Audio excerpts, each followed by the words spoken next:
What's up everyone, welcome back to Steve's Project Car Garage. My name is Steve. It's been a minute since we've gone ahead and worked on the Spitfire, but it's time to go ahead and get my butt kicked back into gear. So grab yourself a cup of jitter juice as we go ahead and tackle the bonnet.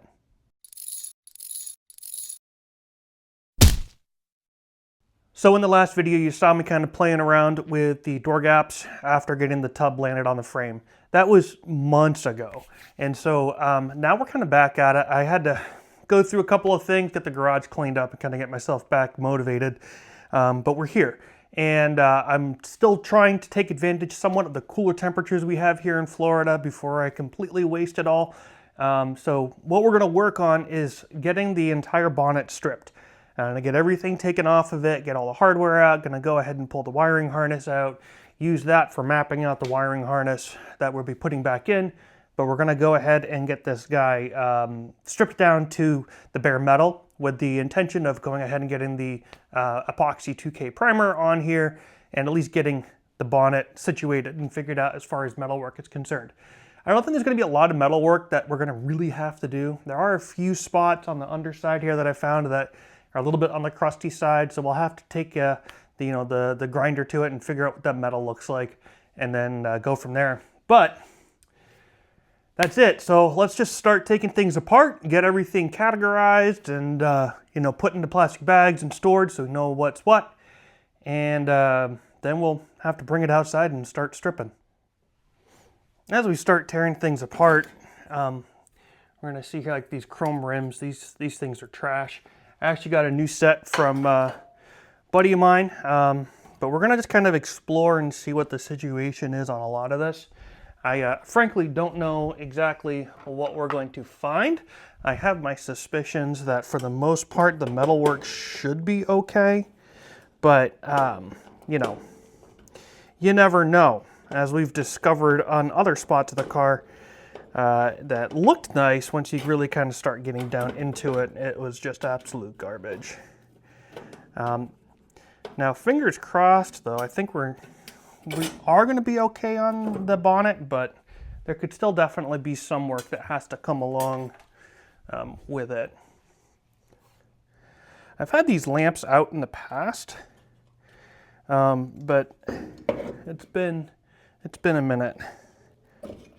The buckets don't look too bad. I was kind of concerned about the buckets, but these just have some surface rust, so may actually be okay on there.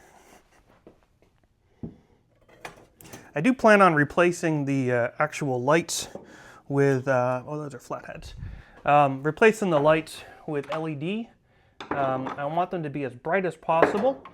For one, I live in an area that is kind of wooded, and we have deer. And if I'm out driving this car at night, I need to be able to see them as best as possible. And seeing as how we're upgrading the electrical system, may as well also look into doing it with the LEDs. Now it looks like this actually comes out as a separate whole unit maybe. I've never taken it out this far, but I see in a couple of Phillips. So that's probably going to be the case here.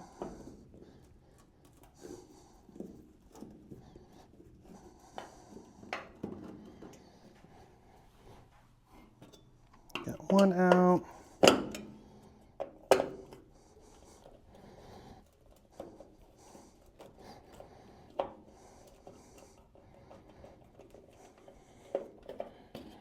Happy to see there's not a whole lot of crusties back on in here. What is holding it in now? Feels like there's another screw somewhere. Oh, there it is, right here, right in the back.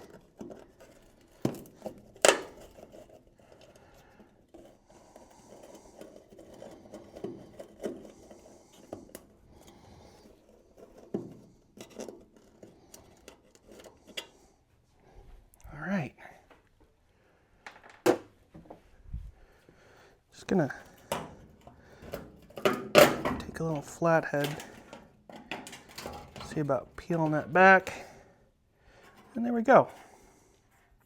Nice. All right, so looks like it's wired straight on in here, which means that in order to get further in here, we'll have to go ahead and get it all disconnected. Nice little daddy long legs that came along with it. But looking in here, this is an area that I've not been able to see in the past. I was worried about a lot of rust, but I'm not seeing any. Well, let me get the other side off, and then we'll go in and we'll get the wires disconnected and pull these buckets out. All right, so I got this side pulled out, and I ended up cutting just 2 wires, but I cut it like right at the connector because they do join together, and my goal is to probably end up replacing the wiring for one, because you can't just pull it out of here without pulling it out through that rubber grommet. But also, I'll probably end up replacing all the wires, and then I'm going to put like a trailer connector or something on there to make it easier for the future. But now, I'm going to take a look at getting this guy out. These lights are attached by the wire there, so I figure you got to come out, so we're gonna try to pop it off now. These are just our indicator lights.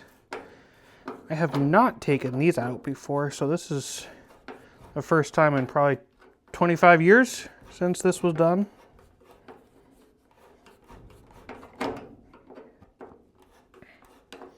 The crazy thing about these lights is that on the North American version, these were pretty much all covered by a bumper. And they were almost non-visible, at least from the pictures that I've seen.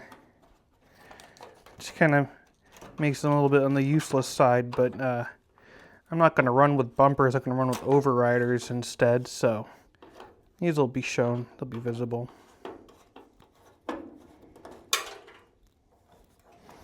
I keep hearing little capture nuts fall, so I think I lost a capture nut or 2 down there. But here we go. Let's see, what do we got here?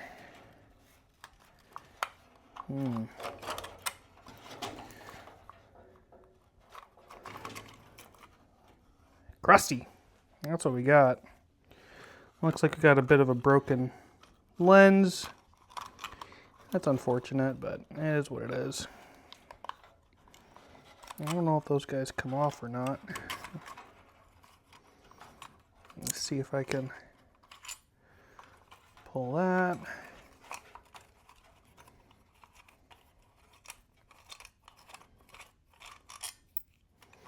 Get that guy out of here. Yeah, I see a little broken section on the light there, the lens. That is so crusty. Good gracious. Can I sneak you in?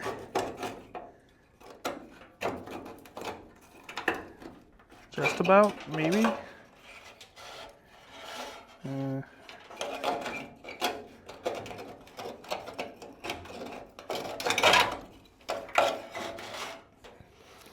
Just trying to avoid having to cut wire if I don't have to, you know?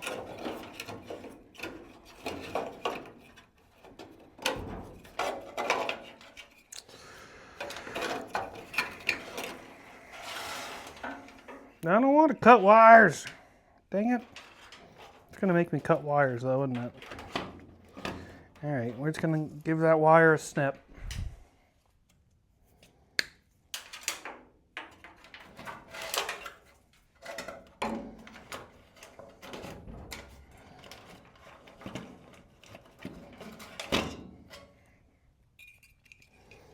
Alright, well, that's one side. Alright, so we got the lights out. Now let's go ahead and get this beautiful grill out. Again, one of those things that's just, unfortunately on this car, was hidden behind, you know, big old thick bumper. This is made out of aluminum. And there's a couple of different options out there for these. Some folks actually make like a stainless steel grill, which I thought would be pretty sweet to have. But we're talking a lot of money for those. But if anybody's looking to buy me something for my birthday, which is coming up in a couple of months, I wouldn't mind one of those. But otherwise, I think that these will actually clean up quite nicely. And just thinking about a way to try to paint them black, and then sand off the black or tape off the metallic part. I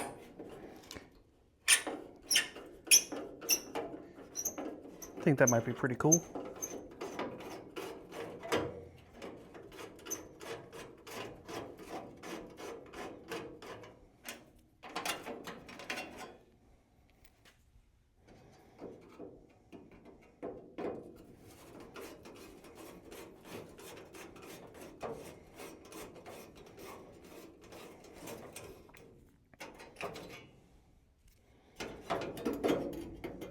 And there we go. Couple of pieces of grill. All right, so I've been experimenting with these, and I was able to remove one of the letters. Someone just used some kind of like silicone goop to affix these on the other side. So I'm just going to try to use my flathead screwdriver just to kind of loosely pry them off. I'm not going to try to force them too much. I mean, they are plastic. I think this eye is kind of weird, but you can see how they're all a little bit loose. So I'm going to see if I can remove these without doing too much crazy damage. Probably end up replacing them anyways, because if I'm not mistaken, this doesn't actually appear on this car. I don't think that that's all it is. I think that they have just the roundel, which is right about here for the 1970. The letters aren't here, and there isn't a badge. Gonna have to do some more research, but I think that that's the way it is. I'm not crazy about making this thing go back to stock, but I don't know. We'll think about it. I kind of like the Triumph, but we'll see. So let me get working on that, and then I'll probably pause for the night and pick up in the morning. All right, so I got this all taken care of. Got the letters off. The letters came off quite easily, and didn't break any, which is good. So taking a look closer in here, starting to see some things I don't like. But the next step that I'm gonna do is I'm gonna actually go ahead and get this removed. I would imagine this probably has never been removed. So I was curious to see how it comes out. Looks like it's going to be a little bit of finagling to get out once I have actually unbolted it, because you know, it would, well, I guess it would probably just pull back. I'm not sure, but I got this guy over here. I want to try to get it up on this, so I'm going to wait for my wife to come and just give me a hand to try to help lift it. I tried to lift it and put it on before by myself, and not that it's too heavy, because I mean, you can lift it easily, but it's just really awkward, and I don't want to risk dropping it and making things worse. So that's what I'm going to work on next, and go from there. All right, so my lovely wife Jennifer helped me get the bonnet up here onto this panel rack. It feels pretty solid up there. The panel rack, on the other hand, is a little iffy, but it's all right. So I've gone ahead and disconnected this guy here. I thought that this was all one solid piece, to be completely frank, but it isn't. So I got this guy out, and it wasn't that bad, but it did reveal some ugliness. So we got some rust there that's poking through. Same over here. And then I forgot about these little patches that someone had made, and so that's going to require some tidying up. And then there's the equivalent on the other side, so definitely going to be some metal work involved that I initially was not planning on, but that's okay, because otherwise the part that shows, knock on wood, I should probably find someone when I say that, looks good. So but we won't really know until we peel the paint back. So I'm going to get cracking on that other bit there. I'm going to try to get that done. And then we're going to get the bonnet latches off. And yeah, then we will be almost ready to start stripping the paint. All right, well, there you have it. So we have the bonnet stripped down. I got the locator pins pulled out, I went ahead and I got the hardware out for the bonnet clasps. Got things put into some bags. And yeah, we're stripped down. So at this point, it's going to be a matter of me starting to strip some paint and then really kind of digging in and finding out what the actual truth is with what's going on here.